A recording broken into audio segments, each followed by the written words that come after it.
श्री कृष्ण गोविंद हरे मुरारी, हे नाथ नारायण वासुदेवा। नमस्ते, आप सभी प्रिय मित्रों का स्वागत है आपके अपने चैनल व्रत कथा में। तो आज हम शुरू करने वाले हैं मार्ग मास के प्रथम अध्याय की कथा और उससे जुड़ी जानकारी जो आप तक पहुंचना, और यह बहुत ही पुण्य का कार्य है। मार्गशीर्ष माघ यानी अघन मास को भगवान श्री कृष्ण का स्वरूप माना गया है, जैसे कि उन्होंने श्रीमद् भागवत गीता के 10वें अध्याय विभूतियों योग में कहा है। मासानहा मार्गशीर्षम, अर्थात महीनों में मैं मार्गशीर्ष हूँ। यह महीना ज्ञान, भक्ति, दान, पुण्य और साधना के लिए अत्यंत महत्वपूर्ण है। सभी भक्तों को मेरा सादर प्रणाम। आज हम उस परम पवित्र मास की कथा का श्रवण करने जा रहे हैं जिसमें महत्व का बखान स्वयं भगवान श्री कृष्ण ने किया है। यह है मार्गशीर्ष मास, जिसे अघन मास भी कहा जाता है। मास योनि महीना और शीर का अर्थ है मस्तिष्क। जिस मास का संबंध सीधे भगवान के मस्तिष्क यानी उनकी चेतना से सीधे भगवान के मस्तिष्क यानी उनकी चेतना से हो, उस मास का महत्व कितना होगा यह आप स्वयं विचार कर सकते हैं। गीता में भगवान ने कहा है, मैं महीने में मार्गशीर्ष हूँ। जो भक्त इस माह में विधि विधान से मेरा व्रत, पूजन, स्नान और दान करते हैं वे मेरे परम धाम को प्राप्त करते हैं। इस माह की महिमा का वर्णन स्कंद पुराण में विस्तार से दिया गया है। तो आज हम उसी मार्गशीर्ष मास के महत्व के प्रथम अध्याय में प्रवेश करेंगे और जानेंगे कि मास का प्रादुर्भाव कैसे हुआ, इसकी कथा क्या है, इसकी पूजा विधि क्या है। स्कंद पुराण में वर्णित कथा का आरंभ है। आइए, कथा का आरंभ कुछ इस प्रकार होता है कि ब्रह्मा जी, जो सृष्टि के रचयिता हैं, एक बार भगवान विष्णु से जिज्ञासा प्रकट करते हैं। ब्रह्मा जी पूछते हैं, हे प्रभु, आपने स्वयं को मार्गशीर्ष मास का स्वरूप बताया है, ऐसा क्यों? इस मास का क्या महत्व है और इस माह में कौन सा व्रत या कार्य करने से आपको विशेष प्रसन्नता मिलती है? भगवान विष्णु ब्रह्मा जी की जिज्ञासा को शांत करते हुए कहते हैं, हे ब्रह्मदेव, जो मनुष्य पुण्य कमाना चाहते हैं, जो मोक्ष की अभिलाषा है, उन्हें मार्गशीर्ष मास का व्रत और पूजन अवश्य करना चाहिए। यह मास मेरी प्राप्ति कराने वाला है। भगवान बताते हैं कि सतयुग में देवों के वर्ष का आरंभ मार्गशीर्ष कृष्ण पक्ष की प्रतिपदा तिथि से ही किया जाता था, इसलिए यह मास इतना श्रेष्ठ है। शंख और यमुना जी का स्नान महत्व। अध्याय के 1 में विशेष रूप से शंख और यमुना नदी में स्नान करने का महत्व पर जोर दिया गया है। भगवान कहते हैं कि इस महीने में यमुना नदी के स्नान करने से पाप धुल जाते हैं और सहज ही मेरी प्राप्ति होती है। साथ ही शंख में जल भरकर उस जल को अपने ऊपर छिड़कने या पीने का विशेष महत्व है, क्योंकि शंख की ध्वनि और जल दोनों ही भगवान विष्णु को अत्यंत प्रिय हैं। आइए पूजा विधि भी जानते हैं। मार्गशीर्ष में माघ की पूजा और व्रत विधि। तो यह मास भगवान श्री कृष्ण विष्णु को समर्पित है। इसके नियम कुछ इस प्रकार हैं। इस मास में सुबह जल्दी उठकर नदी या पवित्र जल से स्नान करना चाहिए। प्रतिदिन शालिग्राम शिला यदि घर में हो तो उनका चरणामृत लेना और मस्तक पर लगाना। भगवान कहते हैं कि शालिग्राम शिला का जल पीने का मोक्ष का भागी होता है। तुलसी जी की विशेष पूजा और सेवा करना, दान, पुण्य, अन्न दान, वस्त्र दान और गायों की सेवा करना। मंत्र जाप। इस महीने में श्री कृष्ण मंत्रों, विष्णु सहस्त्र नाम, गजेंद्र मोक्ष स्तोत्र और श्रीमद् भागवत गीता के पाठ का विशेष महत्व है। मार्गशीर्ष मास के गुरुवार के दिन माता लक्ष्मी और भगवान विष्णु की पूजा का विधान है। जिसे अगन गुरुवार व्रत भी कहते हैं। इस दिन महालक्ष्मी जी की विशेष रूप से पूजा की जाती है। तो प्रिय मित्रों, इसी के साथ हम मार्गशीर्ष महत्व का अध्याय 1 का प्रारंभ करते हैं, जिसमें श्री कृष्ण और कुम्हार का बड़ी ही प्यारी पौराणिक और प्रामाणिक कथा है। यह कथा मार्गशीर्ष मास के बाल कृष्ण स्वरूप और भक्तों पर उनकी कृपा को दर्शाती है। यह कथा आपकी भक्ति और ज्ञान को सुंदर मिश्रण देगी। जैसे कि हमने प्रथम अध्याय में भगवान श्री कृष्ण स्वयं कहते हैं कि यह मास स्वयं भगवान का रूप है और जो इस मास में भक्ति करता है उसे भगवान की प्राप्ति होती है। इसी बात को प्रमाणित करने के लिए यह एक सुंदर पौराणिक कथा है जो हमें बताती है कि कैसे एक साधारण भक्त पर बाल गोपाल की असीम कृपा कैसी हुई। कुम्हार और कान्हा की बाल लीला कथा। वृंदावन में एक कुम्हार रहता था जो मिट्टी के सुंदर घड़े और बर्तन बनाता था। वह अत्यंत गरीब था, परंतु भगवान श्री कृष्ण का परम भक्त था। उसका जीवन बस मिट्टी के काम और कान्हा के नाम जाप में बीतता था। एक दिन की बात है, बाल गोपाल श्री कृष्ण अपने भैया यशोदा के डर से भाग रहे थे। कारण क्या था? कारण था प्रतिदिन की तरह आज भी उन्हें गोपियों की मटकी फोड़ती और यशोदा मैया बहुत क्रोधित थीं। मैया हाथ में छड़ी लेकर कान्हा के पीछे पीछे दौड़ रही थी। दौड़ते दौड़ते कान्हा सीधे उस कुम्हार की झोपड़ी में जा पहुँचे। बाल कृष्ण कन्हैया ने कहा, कुम्हार काका, मेरी मैया बहुत गुस्से में है और मुझे मारेगी, आप मुझे कहीं छिपा लो। कुम्हार, जिनकी आंखों में प्रेम से नम थीं, उस कुम्हार ने देखा कि जिनके नाम का वह नित्य जाप करते हैं वह साक्षात परमेश्वर आज एक छोटे बालक के रूप में डर कर उनकी शरण में आए हैं। कुम्हार ने बिना कुछ सोचे समझे कान्हा को एक बहुत बड़े मिट्टी के घड़े के नीचे छुपा दिया। तभी मैया यशोदा वहाँ पहुँची। मैया यशोदा ने पूछा, कुम्हार, तुमने मेरे कृष्ण को कहीं देखा? वह बहुत नटखट है और आज मैंने उसे छड़ी दिखाई है। कुम्हार भक्ति भाव से बोला, मैया, मैंने तो कृष्ण को कहीं नहीं देखा, मैं तो अपने काम में लगा था। झूठ इसलिए बोला क्योंकि भक्त के लिए भगवान की रक्षा सर्वोपरि है। यशोदा मैया निराश होकर वापस चली गईं। घड़े के नीचे छुपे हुए भगवान श्री कृष्ण ने जब मैया के जाने की आहट सुनी तो उन्होंने घड़े के भीतर आवाज़ लगाई, कुम्हार जी, मैया चली गईं हो तो मुझे इस घड़े से बाहर निकालो। कुम्हार ने घड़ा हटाया। हटाने से पहले एक अद्भुत बात कही जो सच्ची भक्ति को दर्शाती है। कुम्हार ने कहा, ऐसे नहीं प्रभु जी, पहले मुझे वचन दीजिए। मैं जानता हूँ कि आप कोई साधारण बालक नहीं, आप साक्षात परमेश्वर हैं। पहले मुझे 84 लाख योनियों के बंधन से मुक्त करने का वचन दीजिए, तभी मैं आपको बाहर निकालूंगा। भगवान श्री कृष्ण अपने भक्त की इस मांग को सुनकर अत्यंत प्रसन्न हुए।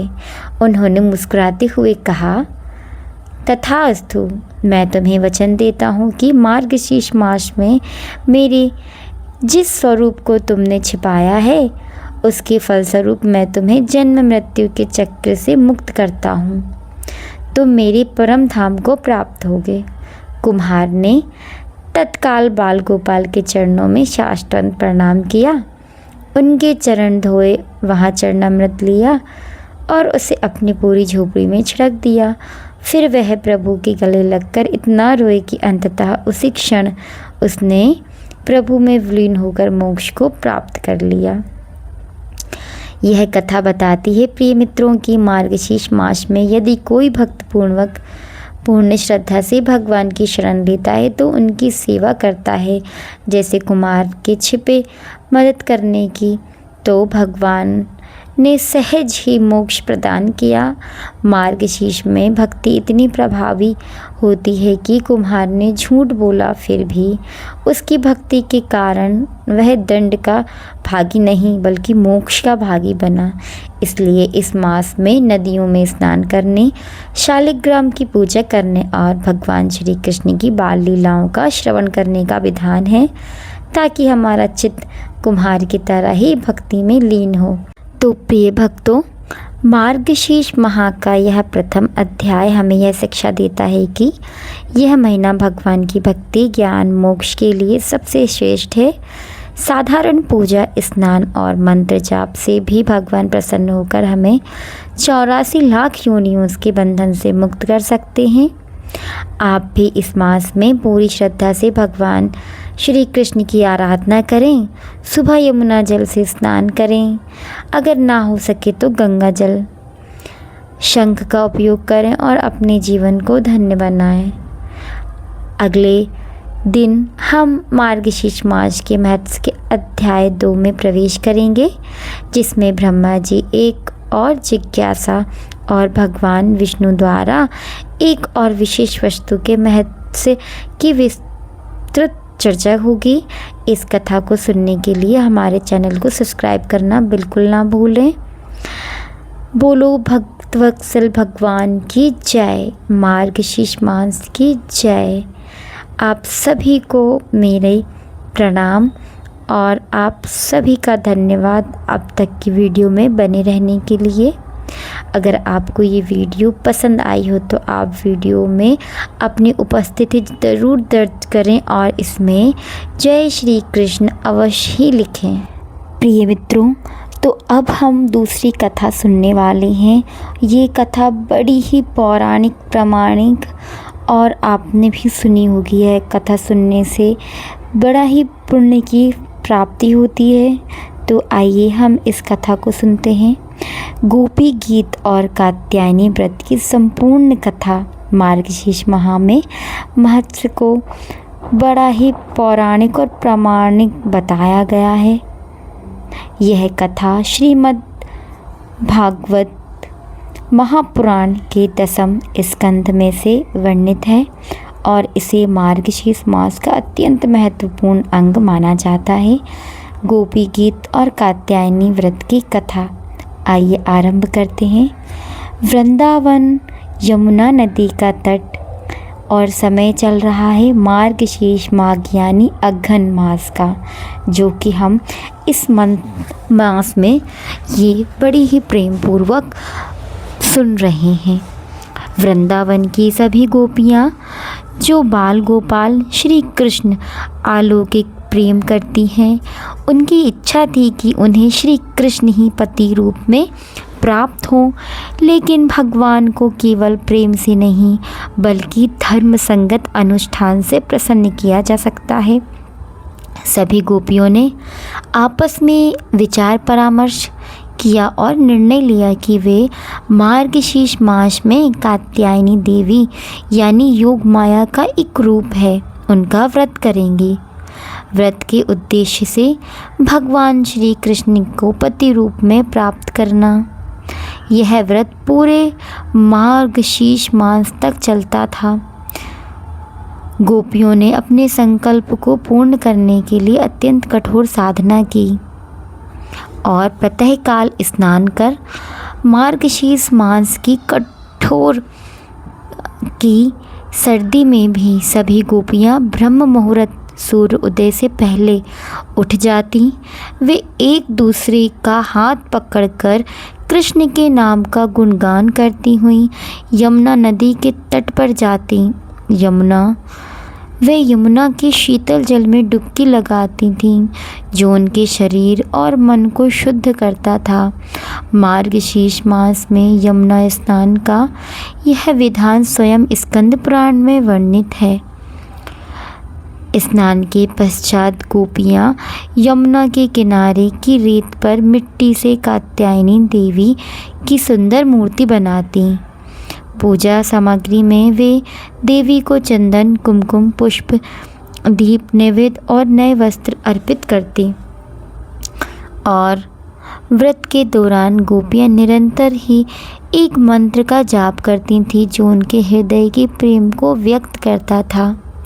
वह मंत्र है, कात्यायनी महामाये महायोगेश्वरी नंदगोप सुता दैवी पति में कुरुते नमो नमः।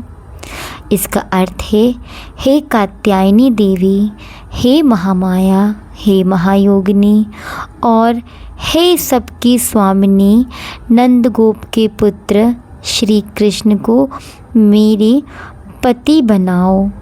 हम आप सब आपको नमस्कार करते हैं। गोपियों का यह प्रेम और अटूट भक्ति उनके हृदय में केवल कृष्ण के लिए थी। वे इस कठोर व्रत को इसलिए कर रही थीं ताकि देवी उन्हें कृष्ण के प्रति पूर्ण रूप से समर्पित होने का मार्ग दिखाएं। चीर हरण लीला और समर्पण की परीक्षा व्रत की पूर्ण हुई थी। अब इसी में एक ही कथा आती है कि मार्गशीर्ष मास की अंतिम तिथि के निकट एक दिन गोपियाँ नित्य निगम से स्नान के लिए यमुना जी के तट पर गईं। वे अपने वस्त्रों को किनारे पर छोड़कर यमुना जी के जल में श्री कृष्ण के गुणगान गाते हुए स्नान करने लगीं। ठीक उसी समय बाल गोपाल श्री कृष्ण अपने सखाओं के साथ वहां आ गए। वे गोपियों को उनके कठोर व्रत का फल देने और उनकी शरणागति की अंतिम परीक्षा लेने आए थे। श्री कृष्ण ने चुपके से गोपियों के सभी वस्त्र उठा लिए और पास ही स्थित एक ऊंचे कदम वृक्ष पर चढ़ाकर बैठ गए। जब गोपियाँ जल से बाहर निकलीं तो उन्हें अपने वस्त्रों को वहाँ नहीं देखा। ऊपर देखा तो उनके प्यारे श्री कृष्ण बाल गोपाल कन्हैया वस्त्र लिए बैठे और मुस्कुरा रहे थे। लज्जित गोपियों ने उनसे बार बार विनती की, हे कृष्ण, हे गोपाल, हे नंदलाल नटखट, हमारे वस्त्र लौटा दो। हमें ठंड लग रही है, हम आपके चरणों में पड़ती हैं। भगवान ने कहा, तुम सब मेरी प्रिय हो, परंतु तुमने इस व्रत का पालन केवल मेरी कामना से किया, लेकिन मेरे सामने आने से पहले तुम्हें पूर्ण रूप से अहंकार रहित हो और समर्पित होना होगा। उन्होंने उनसे कहा कि वे जल से बाहर आकर अपने वस्त्र मांग लें। गोपियों ने तर्क किया, लज्जा महसूस की, पर अंत में उन्हें यह ज्ञान हुआ कि वह बालक नहीं बल्कि साक्षात परमेश्वर हैं और उनके सामने कोई लज्जा नहीं। गोपियों ने भगवान के निर्देश को स्वीकार किया और जल से बाहर आकर अपने वस्त्रों की याचना की। भगवान श्री कृष्ण उनके पूर्ण समर्पण से अत्यंत प्रसन्न हुए। उन्होंने गोपियों को उनके वस्त्र लौटाए और हंसते हुए कहा, तुम सबने मार्गशीर्ष मास में कात्यायनी व्रत किया है। तुम्हारी यह कामना सफल होगी, तुम्हारी इच्छा पूर्ण होगी। अगले जन्म में नहीं, इसी जन्म में मैं तुम्हें तुम सब गोपियों के साथ महारास करके तुम्हारा अभिलाषा पूर्ण करूँगा। इस प्रकार गोपियों को उनके कठोर व्रत का फल मिला। उन्हें केवल वस्त्र ही नहीं मिले बल्कि भगवान का साक्षात सान्निध्य और रासलीला में सहभागिता का परम सौभाग्य प्राप्त हुआ। यह कथा हमें सिखाती है कि मार्गशीर्ष मास की साधना कभी व्यर्थ नहीं जाती। इस महीने में सुबह जल्दी उठकर पवित्र स्नान करना, एकाग्रता से अपने इष्ट देव का भजन करना और पूर्ण समर्पण का भाव रखना, यही गोपी व्रत का सार है। जैसे गोपियों को उनके प्रेम का सबसे बड़ा फल मिला, वैसे ही मार्गशीर्ष भक्ति करने वाले हर व्यक्ति को उसकी अभिष्ट वस्तु, चाहे वह मोक्ष हो, धन हो या प्रेम हो, अवश्य ही प्राप्त होता है। देखा आपने भक्तों, गोपियों ने मार्गशीर्ष मास में व्रत किया, यमुना जी के शीतल जल से स्नान किया और कात्यायनी देवी जी को पुकारा। उनके कठोर नियम का पालन किया, लेकिन उन्हें फल कब मिला? तब मिला जब उन्होंने भगवान के सामने अपनी लज्जा, अपना अहंकार और अपनी समस्त कामनाओं को समर्पित कर दिया। जब गोपियों ने पूर्ण समर्पण किया तो यह केवल श्री कृष्ण की कृपा बल्कि उनकी साधना का फल कात्यायनी देवी योग माया ने प्रदान किया। कात्यायनी देवी ने उसी क्षण गोपियों को महा आशीर्वाद दिया। आशीर्वाद की ध्वनि देवी ने मानो आकाशवाणी के रूप में कहा, ही गोपियों, तुमने मार्गशीर्ष मास में मेरा नियमबद्ध व्रत किया। तुम्हें भक्ति और प्रेम की परीक्षा स्वयं भगवान ने ली है और तुम सफल हुई। अब मैं तुम्हें यह वरदान देती हूँ कि तुम्हारा संकल्प पूर्ण हो। जिन श्री कृष्ण को तुम साधारण ग्वाल समझ रही हो वह स्वयं परम ब्रह्म है।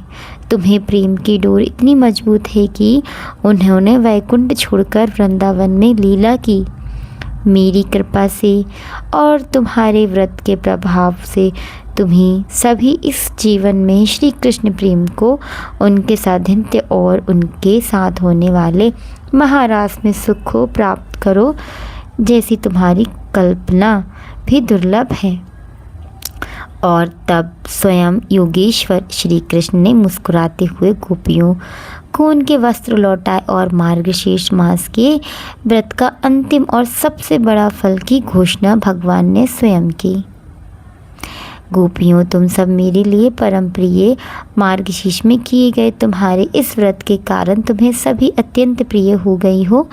आओ, शीघ्र ही मैं तुम्हारे साथ रास लीला करूँगा और तुम्हारे सभी मनोकामनाएं पूर्ण होंगी। यह मार्गशीर्ष मास का फल, यहाँ की गई भक्ति व्यर्थ नहीं जाती। यह किया गया प्रेम सीधे मुझ तक पहुँचाता है। यह कथा सिद्ध करती है कि मार्गशीर्ष का हर दिन संयोग का दिन, समर्पण का दिन और संकल्प की सिद्धि का दिन है। इसलिए मेरे प्रिय मित्रों, यदि गोपी यूँ मार्गशीर्ष के कठोर व्रत से भगवान श्री कृष्ण को पति रूप में पा सकती हैं, तो आप और हम भी इस मास में छोटे प्रयास से ही ज्ञान, मोक्ष, सुख और धन को क्यों नहीं प्राप्त कर सकते।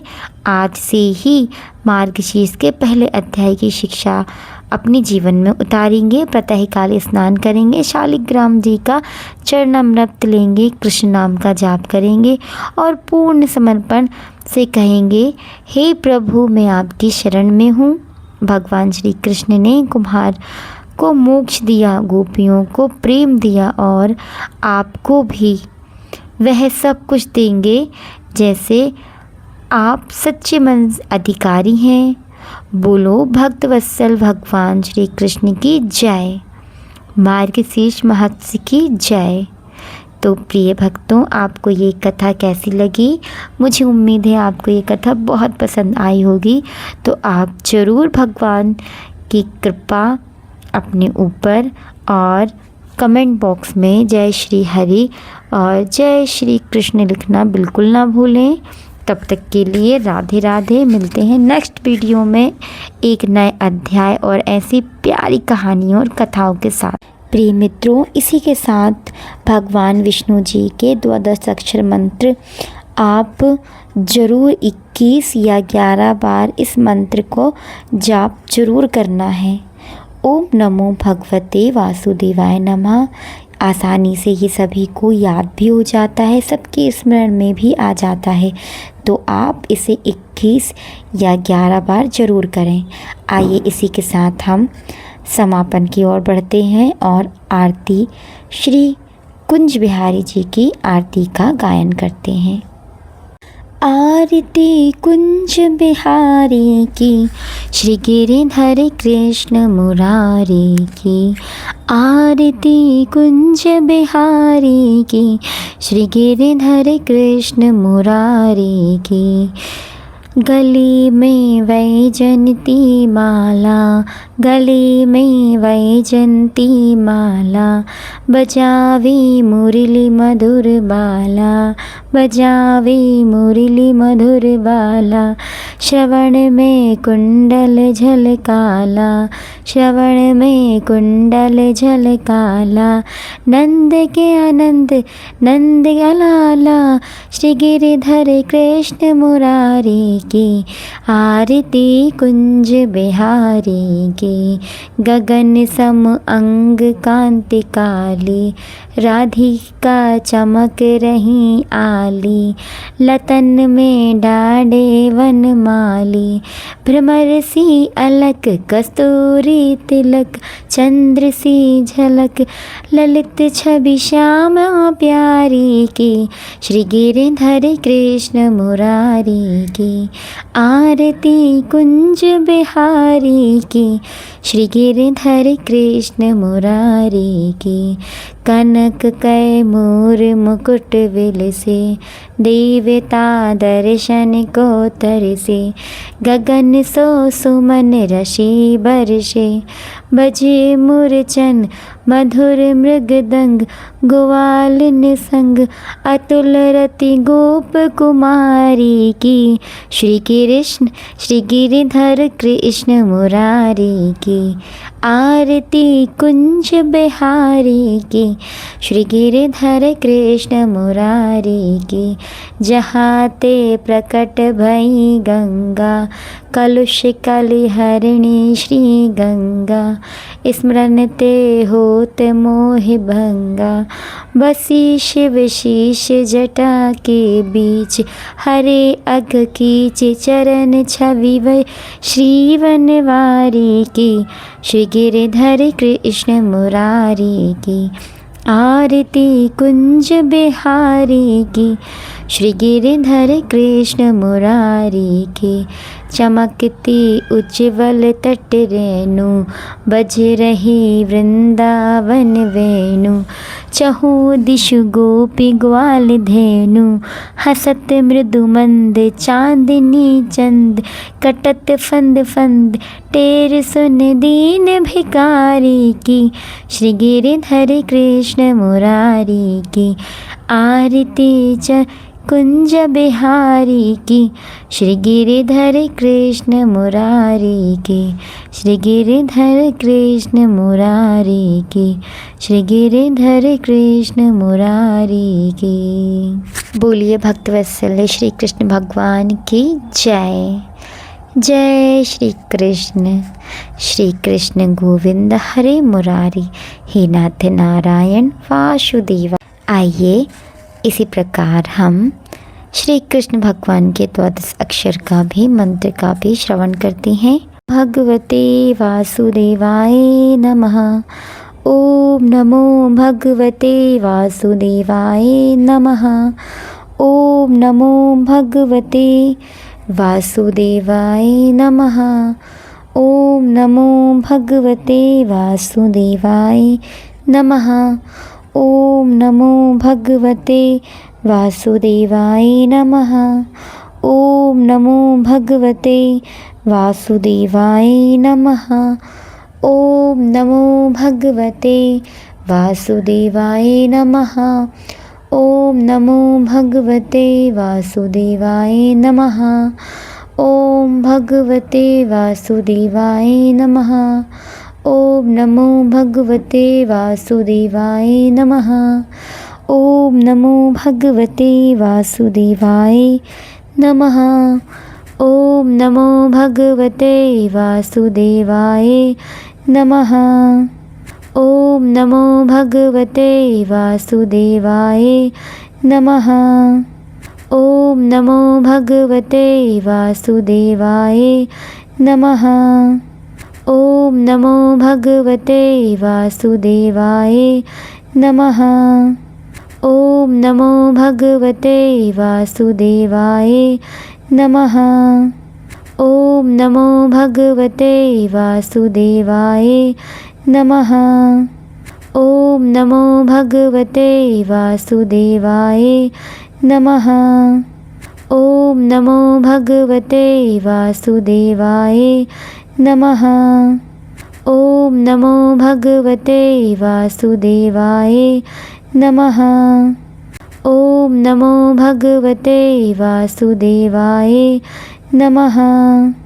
ॐ नमो भगवते वासुदेवाय नमः। ॐ नमो भगवते वासुदेवाय नमः। ॐ नमो भगवते वासुदेवाय नमः। ॐ नमो भगवते वासुदेवाय नमः। ॐ नमो भगवते वासुदेवाय नमः। ॐ नमो भगवते वासुदेवाय नमः।